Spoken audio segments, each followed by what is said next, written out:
শোষিছে রুদ্র, শূন্যে শূন্যে সন্তপ্ত নিঃশ্বাস। এরই মাঝে দূরে বাজে চঞ্চলের চোখে অঞ্জনী, মাধুরীর মঞ্জরীর মৃদু মন্দ গুঞ্জরিত ধ্বনি।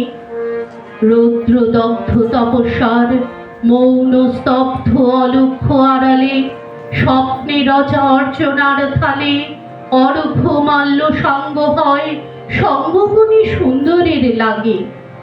মগ্ন যেথা ধ্যানের সর্বশূন্য গহনে বৈরাগে, সেথা কে বুভুক্ষ আসে ভিক্ষা অন্বেষণে। শীর্ণ পর্ণ শয্যা পরে একা রহে জাগে, কঠিনের শুষ্ক প্রাণে কোমলের পদ স্পর্শ মাগে। তাপের তাপের বাঁধন কাটুক হাসির বর্ষণে, হৃদয় আমার, হৃদয় আমার শ্যামল মধুর করুণ স্পর্শনে। তাপের তাপের বাঁধন কাটুক হাসির বর্ষণে।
বিরাট